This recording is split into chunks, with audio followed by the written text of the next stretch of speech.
नमस्कार दोस्तों, आज आपका हमारे चैनल भाषा सागर में स्वागत है। आज हम आरबीएससी कक्षा 8 की पाठ 7 कबीर की साखियाँ को पठन करेंगे और मैं इनको सरल भाषा में आपको समझाने का प्रयास करूंगी। अगर आपको मेरा ये वीडियो पसंद आया हो, समझ में आया हो, तो इसको लाइक सब्सक्राइब करना ना भूलिए, बेल आइकन को दबाना ना भूलिए। और अगर कोई परेशानी आए, कुछ कठिन शब्द आपको समझ में ना आए, तो आप कमेंट बॉक्स के द्वारा मुझसे पूछ सकते हैं। हाँ, तो आइए हम सब पढ़ते हैं कबीर की साखियाँ पाठ 7। जाति ने पूछो साधकी, पूछ लीजिए ज्ञान, मोल करो तलवार का, पड़ा रहने दो म्यान।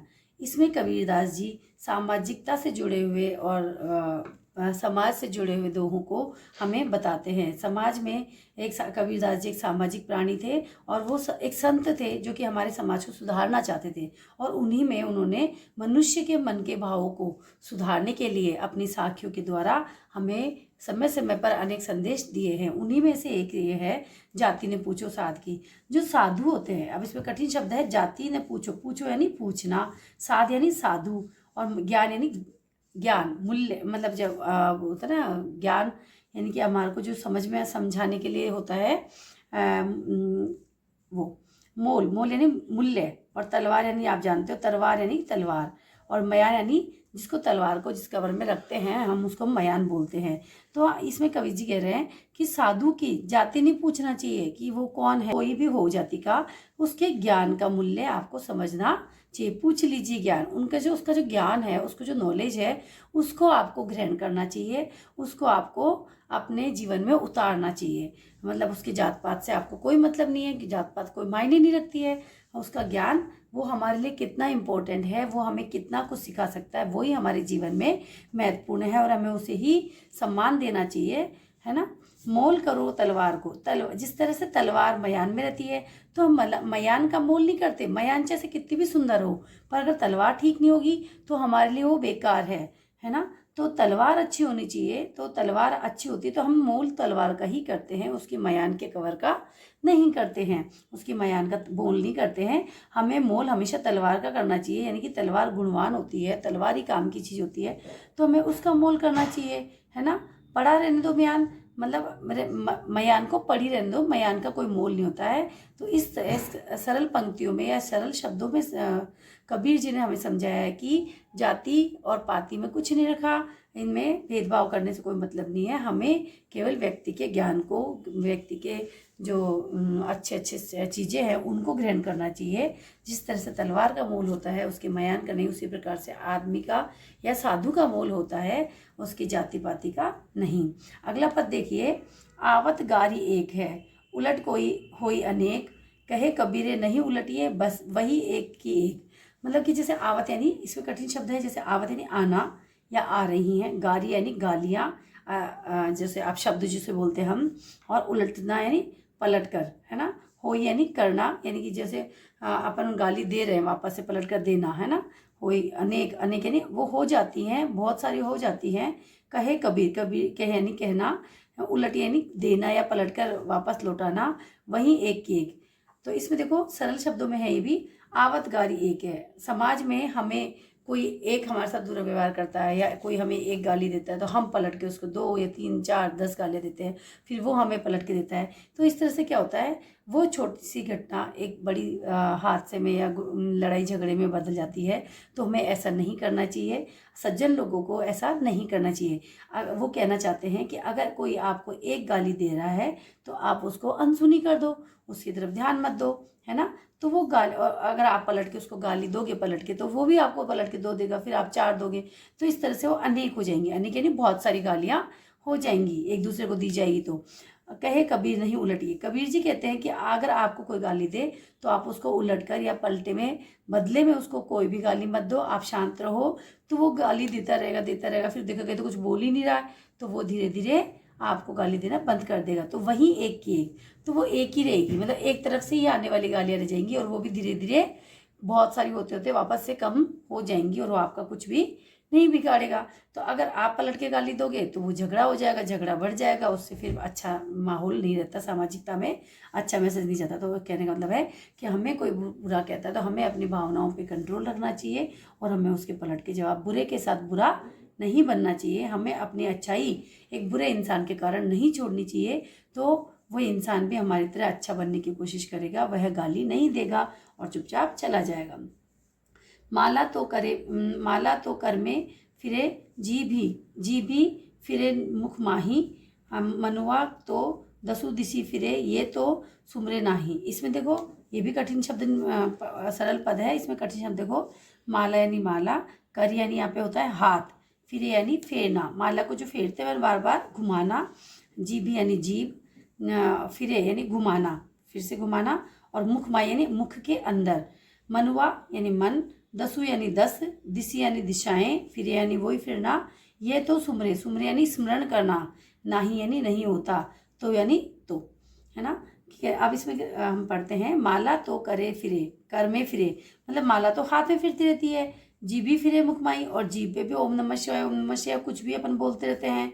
ठीक है, हम माला भी फेर रहे हैं और मन में भी, जीभ से भी अपन वो शब्दों का उच्चारण मन में धीरे धीरे कर रहे हैं। मनवा तो दिशी दहु दिशी फिरे, परंतु हमारा मन दहु दिशी में चारों दिशाओं में घूम रहा है, ये तो सुमरन है, ये सुमरन का सही अर्थ नहीं है। आजकल हम देखते हैं कि चारों तरफ हम लोग, कई लोगों को देखते हैं वो माला फेरते रहते हैं, हाथ में माला होती है और जीभ पे हमेशा ओम नमः शिवाय नमः शिवाय करें, और वो चारों तरफ नजर रख रहे हैं कौन क्या कर रहा है, कौन क्या कर रहा है।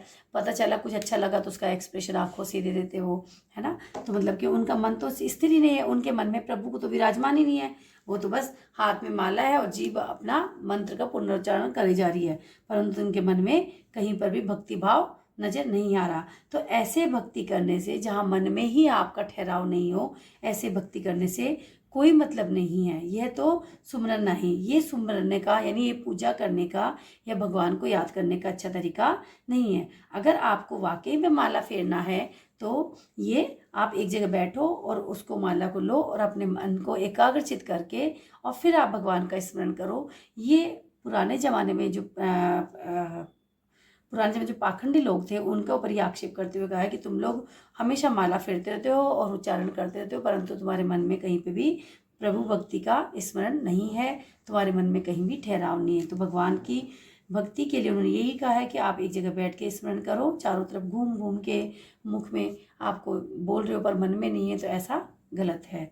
ठीक है, अगली पंक्ति देखिए, कबीर घास ने नींदिए जो पाँव तली होए, उड़ी पड़े जब आँखी में खरी दुहली होए। मतलब इसमें कठिन शब्दों में कवि जी ये कह रहे हैं कि देखो, कबीर घास ने नींदिए, मतलब कि घास को दबोचिए मत, मतलब उसको निंदिए मत, मतलब उसकी निंदा मत कीजिए, उसको हल्का मत मानिए, कमजोर मत मानिए।